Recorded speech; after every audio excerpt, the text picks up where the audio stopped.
galera, é o seguinte, a gente começou a falar sobre o Brasil colonial nas aulas 16 e 17, tá? Então, isso aqui a gente só já viu, beleza? Naquela aulinha que a gente fez semana passada, a gente falou sobre os primeiros grupos que habitavam o Brasil, falamos sobre Luzia, a gente comentou um pouquinho sobre os diversos troncos linguísticos que nós tínhamos os grupos Tupi, os grupos Macro-G, tá ok? E junto com essas características, a gente continuou falando um pouquinho sobre um alfabeto criado pelos jesuítas, pelo Antônio José de Anchieta, que foi o Nhangatu, e junto com isso, a gente falou sobre o eurocentrismo. Continuando sobre isso, galera, quem precisar ter a palavra, manda no chat lá, quem tiver com dúvida, manda no chat, qualquer coisa a gente abre o áudio aqui, tá? Aí nós começamos a falar que o Brasil teve dois momentos. Um deles, nossa, lindo, maravilhoso, 1500 a 1530, onde a gente passou até a ideia do descobrimento, que a gente começou a perceber que, na verdade, a necessidade da galera ter a ocupação no Brasil por causa das invasões espanholas estava muito complicada a partir dali, tá ok? Quem vai registrar essas informações para nós é o cara chamado Pero Vaz de Caminha, e junto com isso, percebemos que o Brasil não deu muita bola, porque o comércio de especiarias era muito mais lucrativo do que as grandes matas que estavam rolando aqui no Brasil, certo? Com os nossos grupos indígenas. Verificamos que ainda tivemos alguns portugueses que desejaram vir para cá. E aí exploraram os índios e vão explorar o pau-brasil a partir de então. Beleza? Tá? Galera, tá muito rápido, porque isso aqui é só uma recapitulação, beleza? E aí? Manda no chat lá para mim.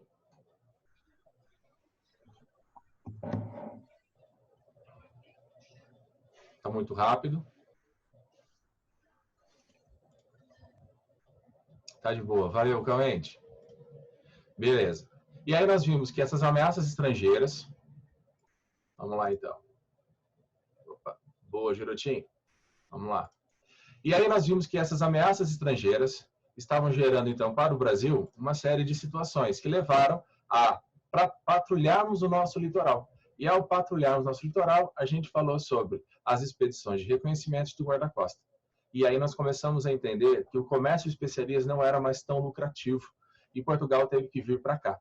E aí ele teve uma ideia que já praticava na África, que era a ideia das capitanias hereditárias. Só que para que ela seja concluída, precisava vir aqui o Martim Afonso de Souza para mapear o nosso litoral. E aí então criamos as chamadas capitanias hereditárias para que a galera possa entender o que está acontecendo. Tá? Junto com as capitanias hereditárias, nós verificamos que vieram para cá nobres, através de um documento, dava a eles o direito à posse, que era a carta de doação. Só que eles tinham uma série de obrigações chamadas de foral. Ok? Bom, o Brasil era uma colônia, pensando naquela mentalidade do mercantilismo, que a gente falou numa outra aula. O Brasil, sendo uma colônia, não atraiu muitos burgueses para cá, nem nobres, porque era muito caro. E aí você tinha a distância de Portugal, você tinha o ataque indígena, era uma terra inóspita, certo? E aí o que aconteceu? O Brasil acabou sendo recebido por diversos degredados. O que eram os degredados? Grupos de pessoas que estavam interessadas em ficar em Portugal presas. Mas aí Portugal olhou, parou, pensou e falou: vamos mandar vocês para o Brasil, né? Vamos ocupar essas terras, certo? Vamos lá, Ana, você perguntou alguma coisa? Espera aí que a gente está aprendendo esse negócio aqui.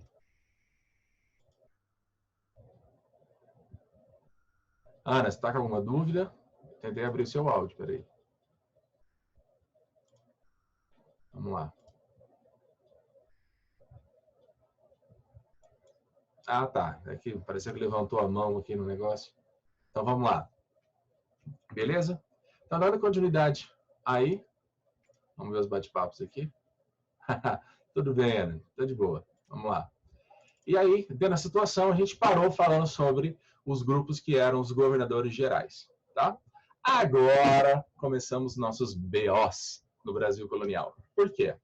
Bom, primeiramente, Portugal começou a pensar, lá na África, eu tenho uma situação bastante complicada.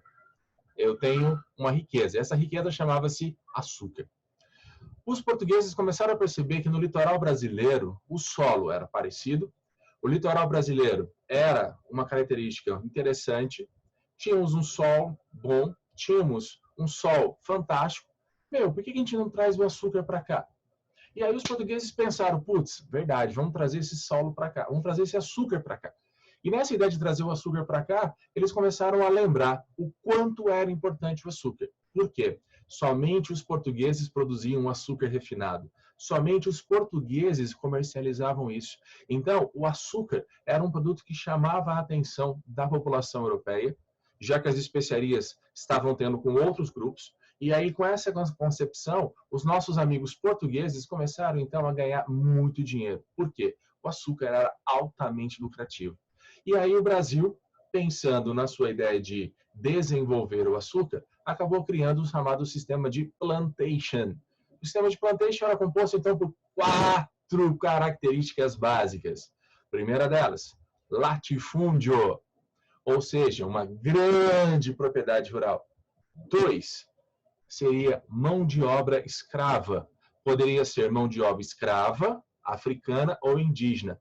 Hashtag do Rodolfo, tá? Quando nós falamos de Brasil colonial, nós falamos sobre 2 meios de escravidão. Mão de obra escrava indígena e mão de obra escrava africana. Tudo bem? Além disso, nós vamos ter o quê? Plantar açúcar, monocultura. Terceira, monocultura, tá? E aí a quarta, o que você vai fazer com todo esse açúcar? Girotinho, o que é isso? Você está com um rato na mão? É isso mesmo que eu vi ali? Meu pai amado. É a vida. Vamos lá. E quarto, o que eu vou fazer com todo esse açúcar? Ué, eu vou pegar esse açúcar e vou acabar pegando esse açúcar e vou acabar fazendo uma mudança. Qual? Vou vender. Vender para quem? Para o exterior. Eu vou vender para o exterior. E nessa ideia de vender para o exterior, Portugal começou a ganhar dinheiro. Só que, para ela ganhar dinheiro, ela tinha que vender. Para ganhar dinheiro, ela tinha que produzir. Aí é que vem o grande problema. As capitanias hereditárias não deram errado? Pois é. Quem estava vindo para o Brasil? Degradado. Ok. Mas ele precisava plantar. O Brasil ele precisava produzir. Se o Brasil precisava fazer tudo isso, ele não tinha grana para isso. Mas aí uma nação que era uma colônia, hashtag do Rodolfo, cuidado, era uma colônia da Espanha, tá? Tinha vários burgueses, vários nobres holandeses que tinham dinheiro.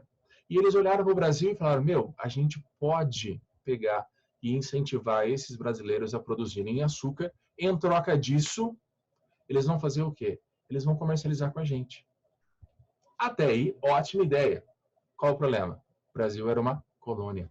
Qual era o problema? O Brasil, ele era uma colônia que devia respeitar um pacto colonial, ou seja, ele não poderia comercializar com outra nação que não fosse Portugal. E aí é que o BO pega, galera. Aí é que o bicho pega. Então, o que vai começar a acontecer a partir daqui? A Holanda, ela chega, presta dinheiro para o povo brasileiro, a Holanda começa a comercializar esse produto. Até aí, ótimo. Portugal, fica quieto. Por quê? Porque está recebendo dinheiro, tá? Só que aí nós temos um problema. E aí esse problema vai acontecer a partir do ano de 1580, ok? Então, a partir de 1580, nós vamos começar a ter um probleminha lá em Portugal. Só que antes, vamos ver como que se organizou essa sociedade açucareira a partir dali. Tudo bem? Galera, dúvida até agora? Tranquilo? Manda no chat para mim aí. Tranquilo? Vamos lá. Beleza. Joia. Tudo ótimo. Valeu, Bia. Vamos lá. Continuando.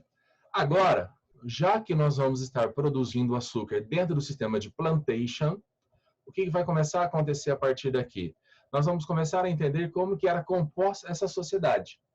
Característica número 1, uma sociedade patriarcal. O pai era a autoridade da família, tá?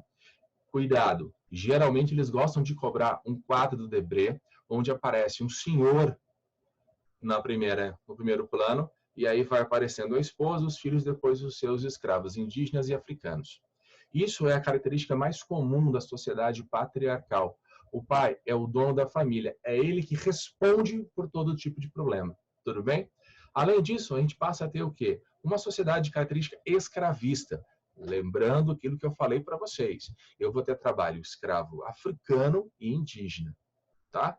Certo? E, finalmente, era uma cidade ruralizada. O que quer dizer isso? Boa parte dos produtores de cana-de-açúcar viviam no meio do campo, porque lá eles tinham o seu engenho, onde aquele engenho era composto pela casa grande, onde aquele engenho era composto pela produção de subsistência, pela produção de cana-de-açúcar, onde você tinha a moenda, onde eles tinham a casa de purgar, aonde eles produziam e fabricavam esse produto maravilhoso chamado açúcar. Tá ok? Diga-se de passagem, eu ainda não tomei meu café, eu estou tomando água. Ok? Daqui a pouquinho eu vou comer meus ovos com bacon, só para dar aquela animada para todo mundo aí daqui a pouquinho, certo? Sem açúcar, certinho? Junto com essa característica, a gente pode observar aí nesse mapinha, nesse não, caminhar aqui, essa pirâmide, onde você tem a aristocracia, aqui no alto, onde você tem os homens livres, que seriam senhores de terras, sem engenho, carpinteiros, ferreiros, capatazes, capitães do mato, e aqui embaixo nós temos os escravos, tá ok? Galera, sobre a escravidão africana, a gente fala numa outra aula, tá? Bom, voltando para cá. Sabendo então que o Brasil, em 1580, estava tendo um problema, o que a gente vai começar a entender a partir de agora? Nesse probleminha que o Brasil estava tendo, nós vamos começar a entender que esse probleminha ele vai se estender de 1580 a 1640. O que é o nome disso? União Ibérica. Quando a gente fala de União Ibérica, nós estamos falando de países da Península Ibérica, Portugal e Espanha. Portugal e Espanha acabaram se unindo. Por quê? O rei de Portugal, chamado Dom Sebastião, um jovem de 21 anos de idade, acabou morrendo numa batalha na África para propagar o cristianismo. Tá? Na batalha de Alcácer Quibir, ele acabou vindo a falecer. E como ele era jovem, ele não deixou herdeiros, não era casado. E qual é o resultado disso? O parente mais próximo era seu tio-avô, que em 1578, quando ele veio a falecer, tinha 78 anos. Se ele tinha 78 anos, ele vai governar por 2 anos, depois ele morre. Tá, vai assumir o filho do cardeal. Não, por que não vai assumir? Porque ele era religioso. Sendo religioso, ele não teve filhos. Se ele não teve filhos, o parente mais próximo para assumir o trono português vai ser quem? Vai ser um parente que era o rei Filipe II, rei da onde? Da Espanha. E aí Filipe II, através de um acordo chamado de Juramento de Tomar, faz uma parceria com os nobres e com a burguesia portuguesa, estabelecendo que a Espanha vai governar os 2 países. E para governar os 2 países, a única medida que os portugueses exigiram foi que, nessa cidade de Tomar, que o Brasil ficasse sob o controle único e exclusivo de Portugal. A Espanha não iria meter o bedelho na região de Portugal. E aí o rei Felipe falou, beleza, tranquilo, sussa. Por que ele faz isso? Porque ele já estava encontrando metais preciosos do seu lado espanhol aqui na América. Então ele estava de boa, estava sussa, ok? Vamos ver aqui, teve 2 perguntinhas. Bianca, nós temos os 2 tipos de escravidão, tá? A escravidão africana e a escravidão indígena. Tudo bem? Nesse momento da história do Brasil colonial, vai ser os 2, tá? Depois de mais ou menos ali 1500 e 1700, mais ou menos, você vai ter predominantemente africana, tá? Mas aí até mais ou menos 1700, você tem bem característicos os 2 tipos, beleza? Respondido aí, Bianca, dá um joinha só para mim ver se você entendeu, beleza? Certo? Vamos lá. Bom, dessa ideia do juramento de tomar, entre outras situações, tá? Galera, eu vou deixar os slides disponíveis para vocês lá no plural, tá? Assim a gente conseguir entrar lá, mas a gente deixa lá para vocês, tudo bem? E aí o videozinho também vai estar lá, tá? Continuando essa ideia da União Ibérica, o que aconteceu? Como ela ainda vai durar de 1580 a 1640, o que a gente vai começar a entender a partir daqui? Em 1609, a Holanda, lembra a Holanda? Que estava ajudando o Brasil, fazendo alguns empréstimos, comercializando. Pois é, os olhos dela cresceram. E ela começou a fazer o que então, meus lindos? Ela começou a olhar para aquilo e falar, meu, eu quero ser livre da Espanha. E aí, treta.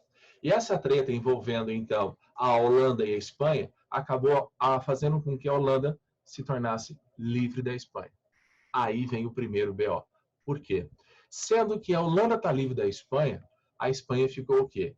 Triste, chateada e ficou muito irritada por ter perdido essa colônia que dava dinheiro para ela. O que aconteceu? Usando o seu poder, o rei da Espanha falou, Holanda, a partir de agora você não pode mais vender produto no Brasil. Holanda, você não pode mais comprar produtos para o Brasil. Holanda, você não pode mais. Holanda, você não pode mais.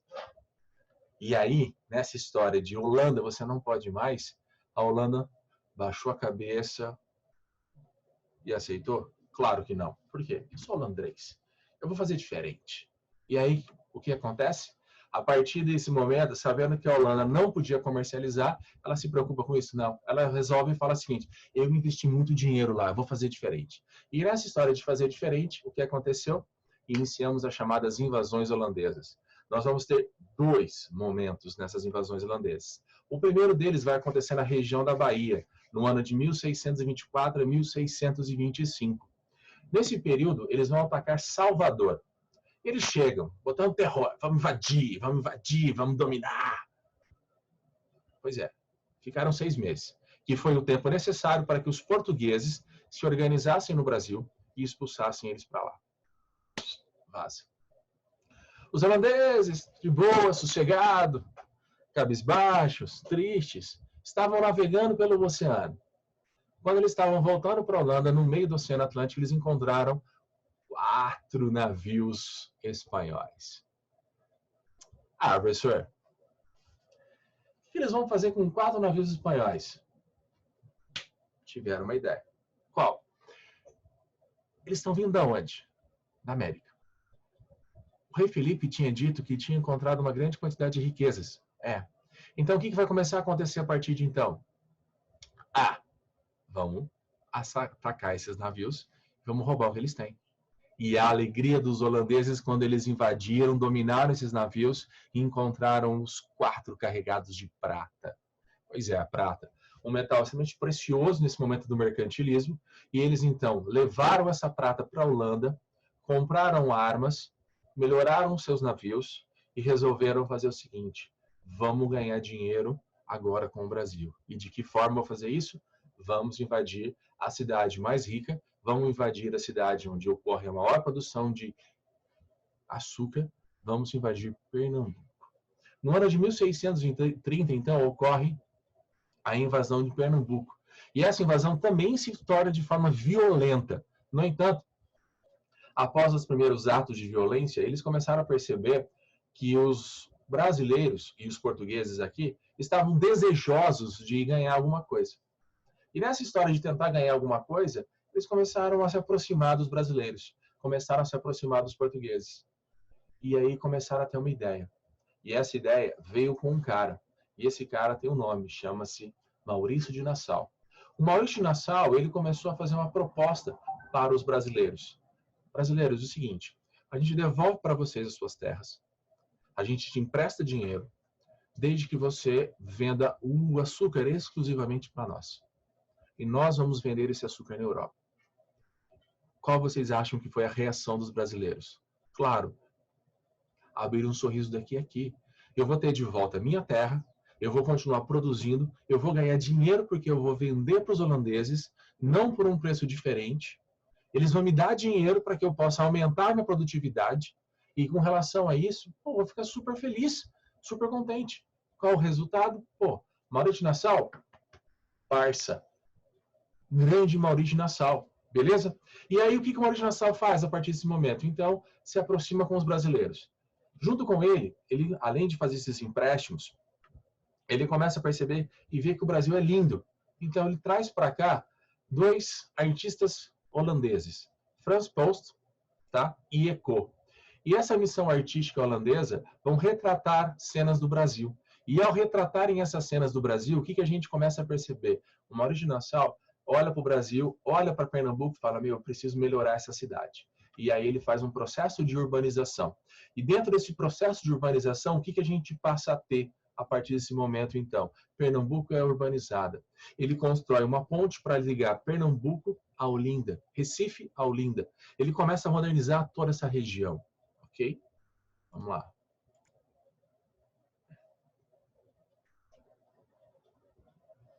Sim, Ana. Os holandeses vão poder comprar produtos no Brasil, por quê?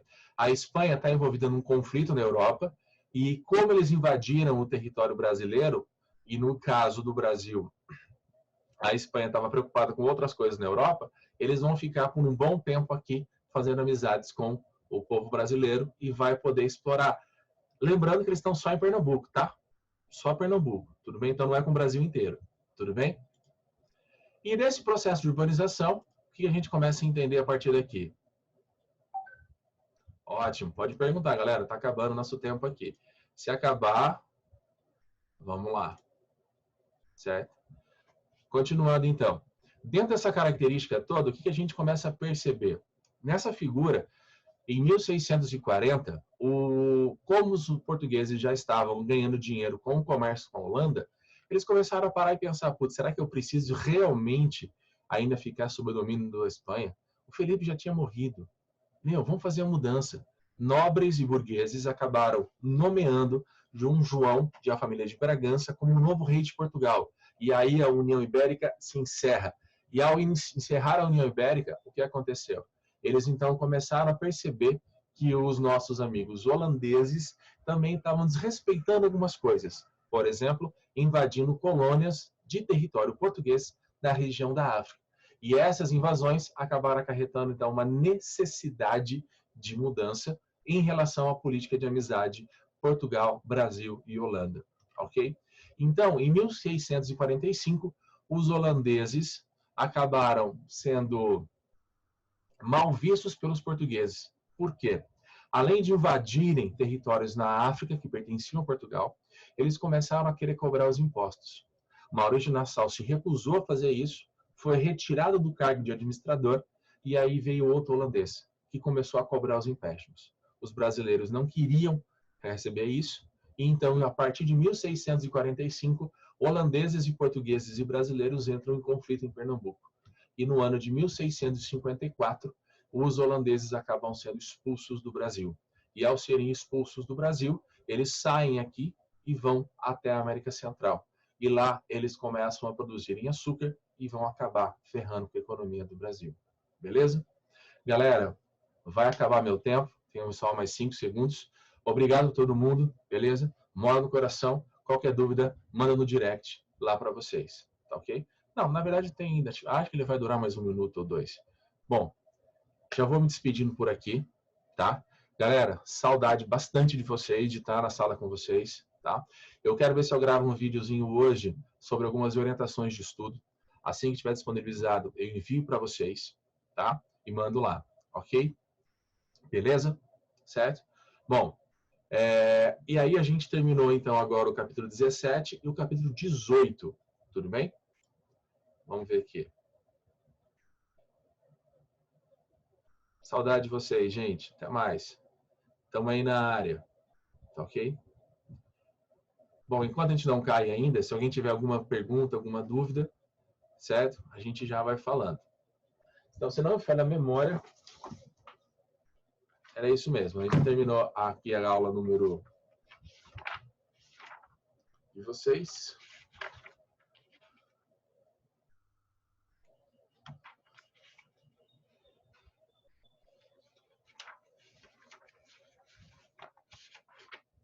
Tá? Então, a gente chegou até a aula, vamos na aula 17, na aula 18. É isso aí.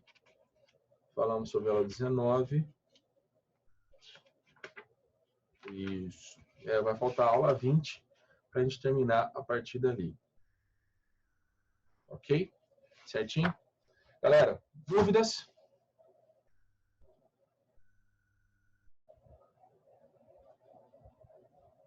Opa! Será, Ezão? O meu tá aparecendo nada, não. Ah, é? Vocês querem mais? Manda lá para mim se vocês querem mais, que a gente toque aqui mais um tempinho aqui com vocês. Sim? Vocês querem sair? Vocês que mandam aí no meio. Sim? Vocês têm mais alguma aula agendada para hoje?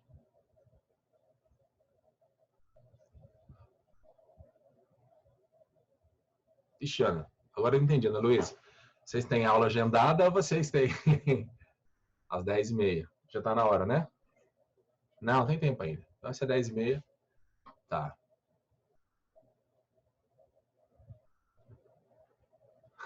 Então tá ok.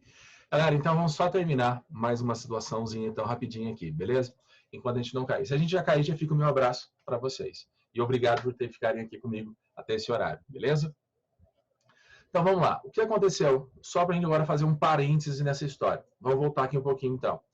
No ano de 1654, quando os holandeses acabaram sendo expulsos do Brasil, porque eles não queriam aceitar, não queriam,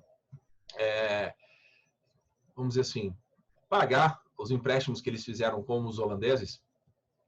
Em 1654, a gente passa a ter uma situação. Eles vão para as Antilhas. Só que as Antilhas pertenciam a uma outra nação, tá?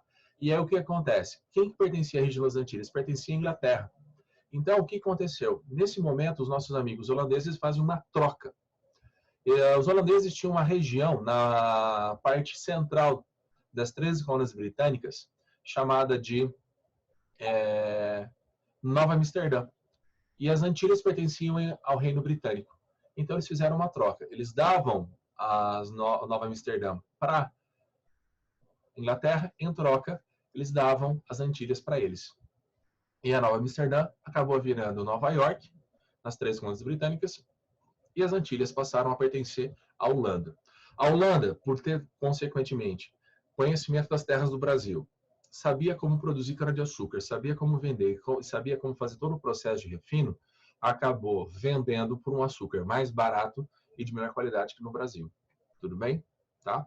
Lembrando que a Holanda vai ter uma treta com a Inglaterra um pouco mais à frente, certo? Lembra dos reinados do Jaime II, do Oliver Cromwell, tá? Lembra que vai ter uma treta lá por causa do comércio. Mas isso aí a gente já falou no outro momento. Tudo bem? Avançando mais um pouquinho aqui, a gente começa a falar, junto com essa ideia de ocupação do Brasil, uma situação muito simples, que era qual? Saber que nós tínhamos um Tratado de Tordesilhas. O Tratado de Tordesilhas separava a América entre Brasil e a Espanha, certo? Então você tinha uma linha que separava o Brasil e separava a Espanha, beleza? Se você tinha essa linha que separava o Brasil e a Espanha, mas aí aconteceu a União Ibérica. Portugal e Espanha passaram a ser a mesma coisa. A linha deixou de existir.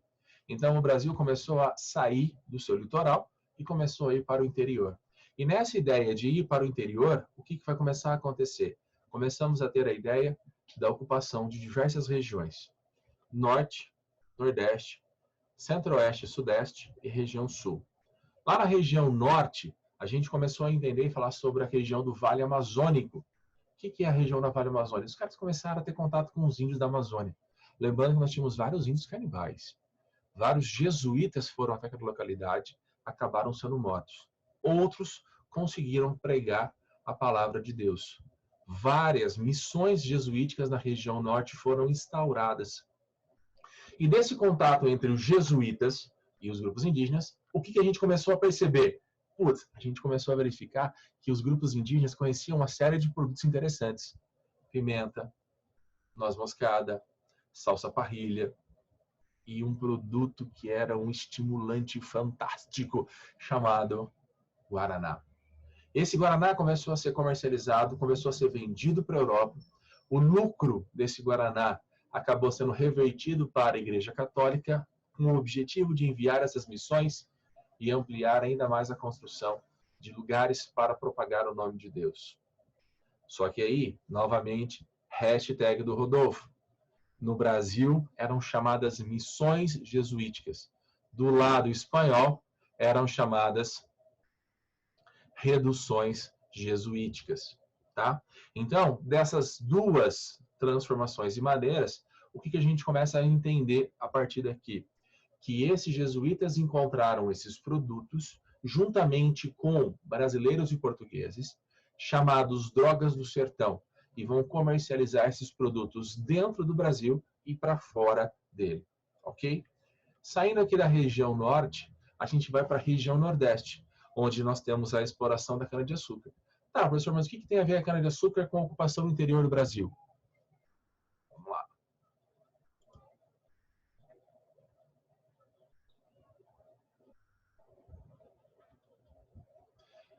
Sim, Júlia, pode fazer nas TM-STC, tá?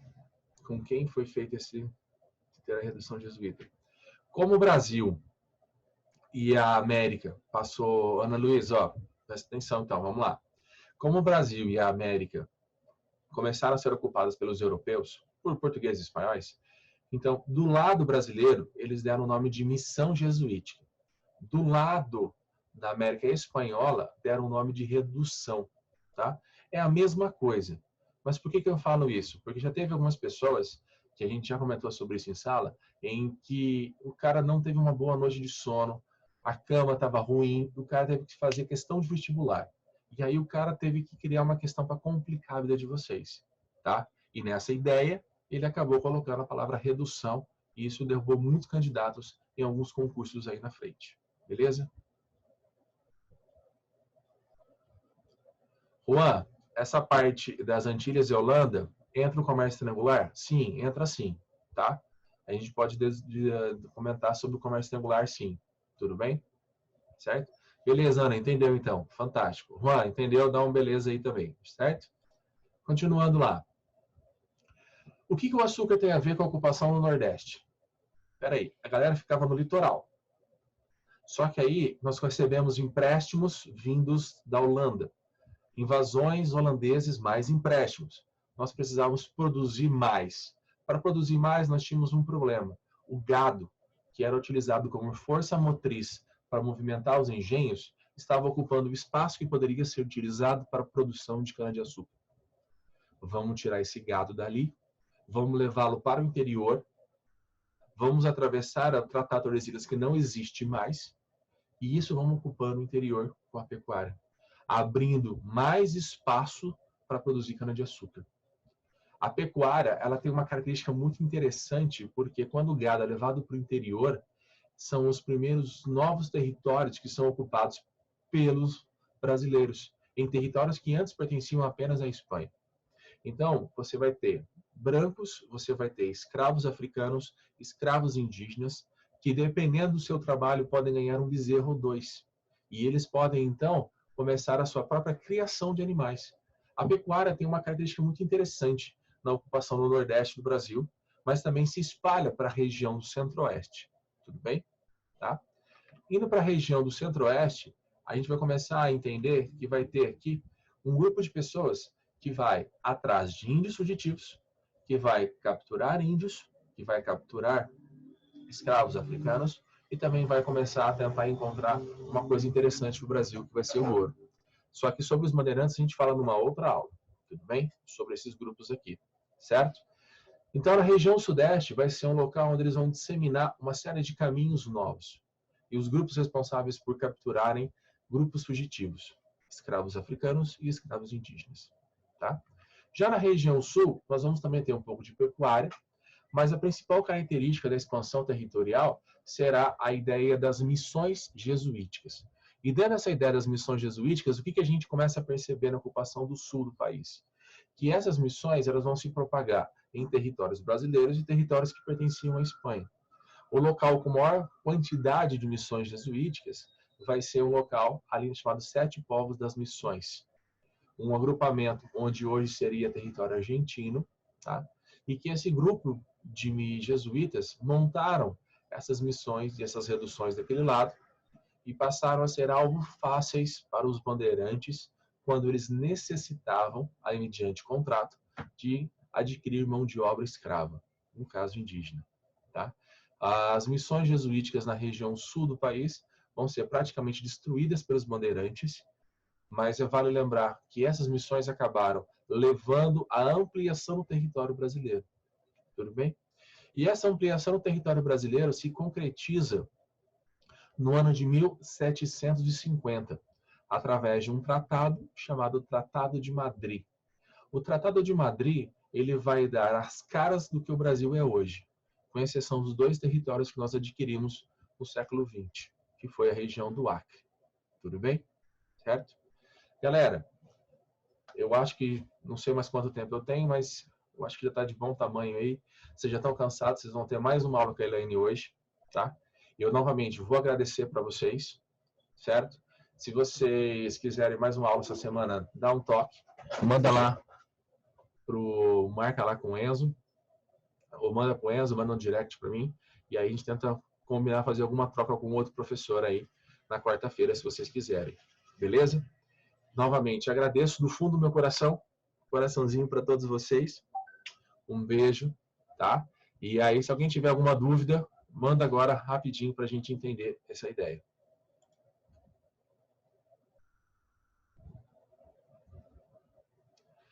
Anthony, não é placebo não, Anthony. No caso do Zoom, não é.